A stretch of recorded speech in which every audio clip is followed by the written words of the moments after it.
My name is Scarlett, and I'm a 37-year-old housewife with no children. I work as well, balancing both roles. Today marks our 5th wedding anniversary, which also happens to be my husband Everett's birthday. Everett is the same age as me. Everett is a charming salesman working for a well-known company, where he's doing quite well. However, his job often requires him to work late and entertain clients, so we rarely spend time together. Our wedding was a modest ceremony held on a weekday, attended only by close family and a few friends. Both of us had jobs that required us to work on weekends, making it difficult to find a suitable time. Everett was particularly insistent on keeping it simple. For our anniversary and his birthday, I asked him to come home early. I even took half a day off from work to prepare. I bought his favorite Wagyu steak, wine, and cake from a department store and set up a beautifully decorated table. I waited eagerly for Everett to return home. However, despite my repeated requests, he never showed up. Instead, I received a single email from him, saying that he had urgent work and would be staying at the office. I was disappointed but tried to be understanding since it was work-related. I cleaned up the uneaten dinner and went to bed, though I couldn't shake a feeling of doubt, especially since he had told me he wasn't that busy. The next morning, I went to work as usual, but my messages to his phone went unread, and my calls went unanswered. Growing more worried, I called his office and was stunned to learn that he had resigned the day before and had apparently accepted a job in a neighboring prefecture. I hadn't heard anything about this. I rushed home and noticed his shoes by the entrance. My heart raced as I entered his room, only to find him packing his belongings into a suitcase. "What's going on?" I asked in shock, my eyes wide with disbelief. Everett simply clicked his tongue and handed me divorce papers, saying, "So, you've already figured it out." "What's going on?" I asked, my voice trembling with shock. With cold, emotionless eyes, he echoed my question before bluntly stating, "Let's get a divorce." "Why? What for?" I demanded, still reeling from his sudden declaration. "I'm tired of you not fulfilling your role as a wife," he replied, his tone sharp and unforgiving. "You put work first. You barely cook. You only do laundry once a week. And the house is always dusty. I don't need a wife like that." "Wait a minute," I protested, feeling a surge of frustration. "For the past 2 years, I've made dinner and waited for you. But you always said you had already eaten and refused to have any. That's why I stopped cooking." "Even so, it's a wife's duty to cook and wait," he retorted, dismissing my explanation. "Besides, your cooking is terrible, so I started eating out." I shuddered at the harshness in his voice, remembering how he used to compliment my cooking when we were first married. Desperately, I reminded him, we agreed when we got married that I would do the laundry and cleaning on my days off, Wednesdays and Thursdays, but he just rolled his eyes and scoffed. "So, I'm supposed to tolerate a dirty house from Friday to Tuesday? That's ridiculous." "What's happened to you all of a sudden?" I asked, bewildered by his sudden change in attitude. "I never imagined you'd want me to quit my job after 5 years of marriage." "When I got a new job offer, I saw it as the perfect opportunity," he said coldly. "An opportunity for what? A divorce?" I was stunned. Everett had never complained about my work or housekeeping before, and I had seen no signs that he was unhappy or thinking of ending our marriage.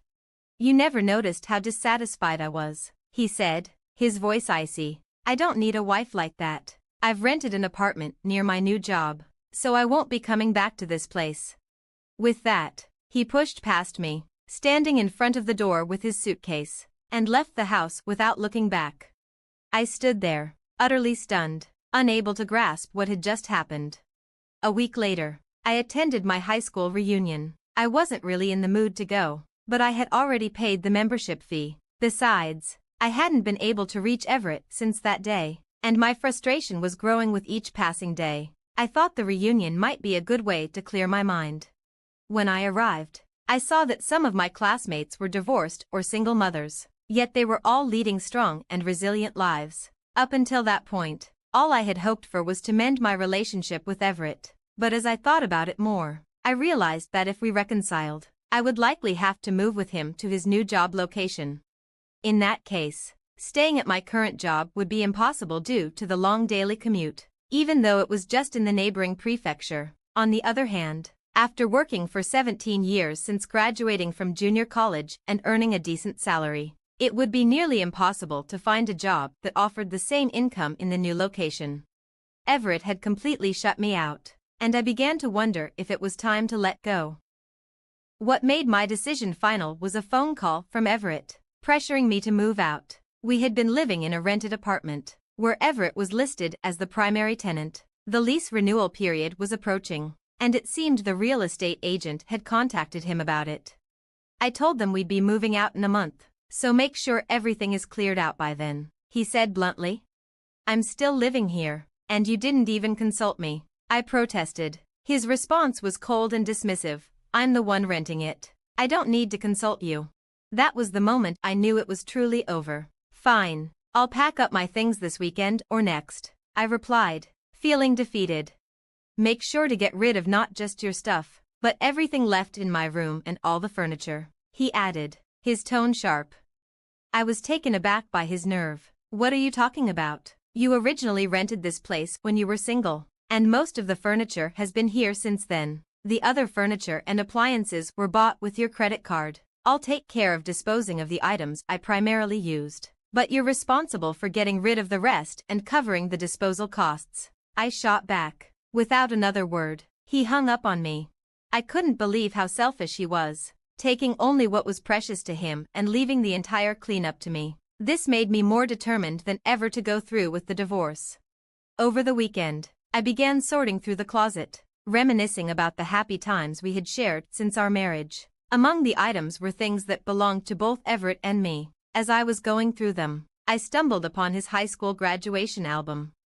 I suddenly realized that all the friends Everett had introduced me to were from after his college days. Absent-mindedly, I flipped through the pages of his graduation album, and that's when I noticed something unexpected. I submitted the divorce papers and informed Everett via email. A week later, I received a response from him in the evening, along with a picture. The image was of a marriage registration form with his name and that of another woman.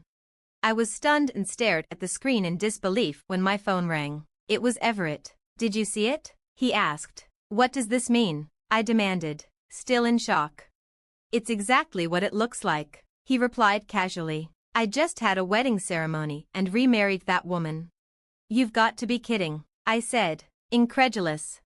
She's incredibly beautiful, wealthy, and has a wonderful personality, he boasted. She asked me to marry her as soon as our divorce was finalized. This picture is proof. Isn't it amazing? So, you were cheating on me while we were still married? I asked, my voice trembling with anger. I'm popular, unlike you, who only has your job going for you, he sneered. Oh, by the way, her father built us a house on their property, and I transferred to her hometown with his help. It's a mid-sized company, but I'm an executive there.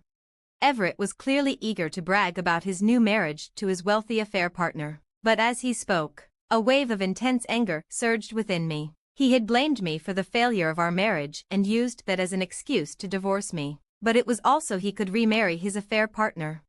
He admitted that they had been seeing each other for over 2 years. They had met at a pub where he was out with coworkers, and she was one of 4 women sitting at a nearby table. Apparently, when Everett accidentally spilled his drink on himself, she had kindly wiped it off, sparking their conversation. She's the same age as us, but she's incredibly beautiful and looks a decade younger, he continued, as if rubbing salt in the wound. She wiped my clothes with a pretty handkerchief, and when I took her out to dinner to thank her, I found out she was the daughter of a landowner. She had entered into an arranged marriage at her parents' suggestion but was distressed by her husband's infidelity. After realizing that she needed to improve herself, she became someone completely different from you. I was immediately drawn to her, Everett explained, revealing that he had aggressively pursued her after that. She began dating Everett while still married to her husband, without getting a divorce. Isn't it normal to question a woman who dates 2 men while supposedly being devoted to her husband? I asked. But Everett, blinded by love, hadn't noticed anything wrong. A woman who doesn't support her man is no good, he retorted. You prioritize work and don't care about your husband. You're just not right for me.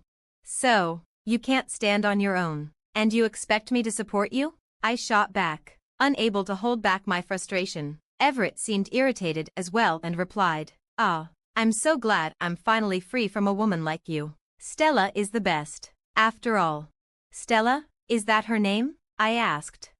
"Yeah, it's written with the characters for double and flower, like double cherry blossoms. She was born when the cherry blossoms were in full bloom. Her parents have great taste in names, they're true celebrities," Everett said, his voice filled with admiration for her unique name.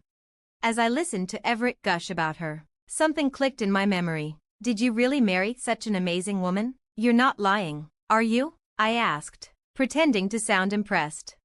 Everett's pride was clearly wounded by the insinuation. "She's the best wife with an impeccable family background and a great personality. Just look at her elegant beauty," he insisted and sent me a picture of the two of them at their wedding.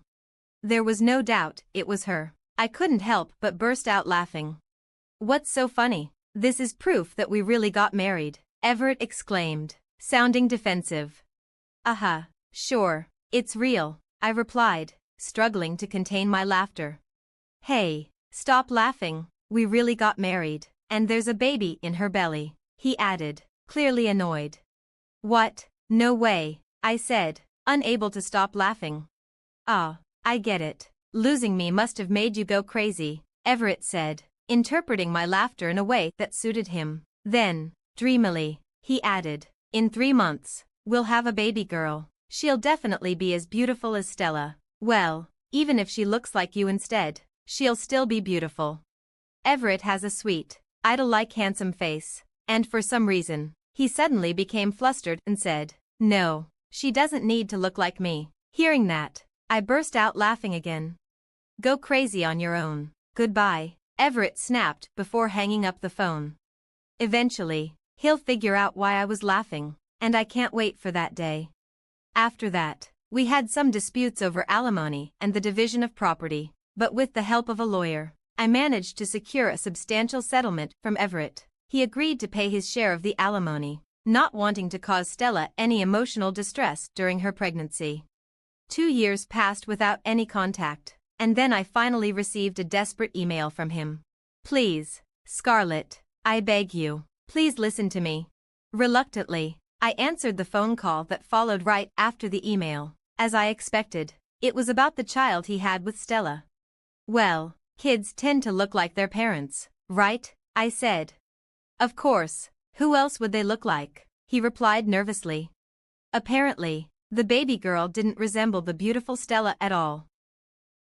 "She's only 2 years old, right? She'll change a lot as she grows." I tried to reassure him, though I could tell he wasn't convinced. He found it odd that there was no resemblance at all, and I suppose that made sense. "Doesn't the baby look like you?" I asked, struggling to keep my laughter in check.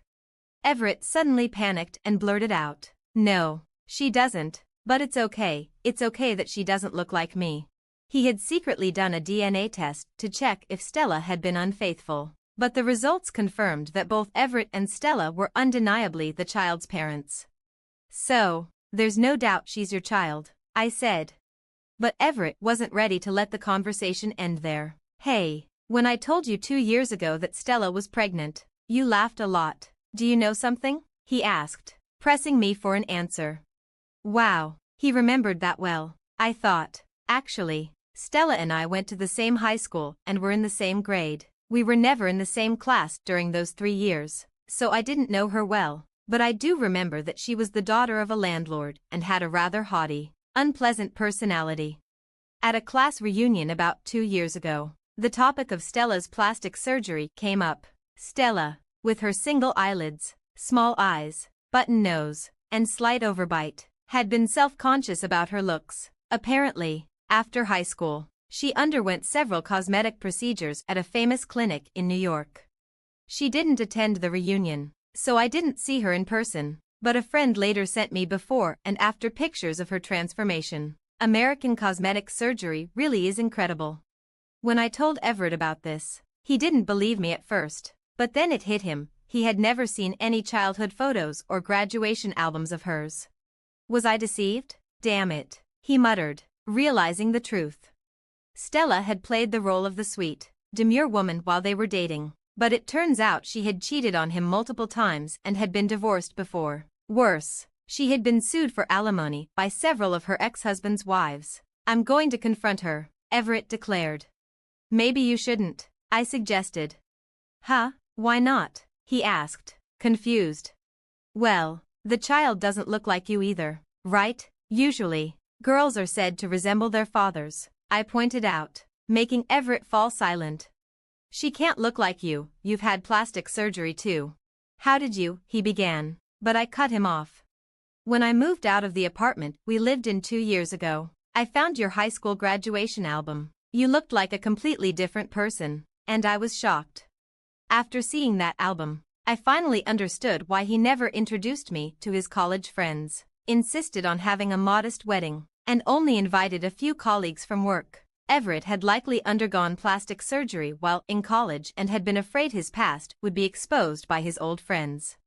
I don't think there's anything wrong with plastic surgery, I told him, but you have to consider that your child might inherit your original features. So, what should I do now? Everett asked, sounding desperate. What do you mean? What should you do? Just be a normal father. The DNA results confirmed that the child is definitely yours. With that, I hung up the phone and immediately blocked his number and email address. It's astonishing how narrow-minded he is, just because his child's appearance didn't match his expectations. A year later, a friend of mine, who has a child the same age as Everett's daughter, showed me a picture of her little one starting kindergarten. The child was adorable. Interestingly, Everett and Stella's daughter didn't resemble either of them after their surgeries. According to my friend, who had become close to Stella, even Stella had expected her child to look more like Everett post-surgery. My friend mentioned that she often had to listen to Stella complain, saying things like, "I shouldn't have given birth to such a child. It's hard to believe how awful they both are." On top of that, it seems Everett has already cheated again. And now Stella is even seeking divorce advice from my friend. Everett is such a fool. If they do end up getting divorced, he'll be stuck paying alimony and child support. And considering Stella's wealthy background, who knows how much she could demand if she gets a good lawyer. What's worse is that, according to my friend, even the local kids know about Stella's plastic surgery, and they've started excluding her daughter at kindergarten, telling her, "Your mom is actually ugly." It's a small comfort that Stella's parents seem to love their granddaughter, but it's truly sad for the child. Still, it's none of my business anymore. As for me, I managed to rent an apartment in a location that's convenient for commuting. With the shorter distance, I can now clean and do laundry after work, leaving my days off completely free to enjoy my own interests. I've also rekindled a friendship with a divorced classmate I reconnected with at the reunion, and I'm enjoying a leisurely and fulfilling life.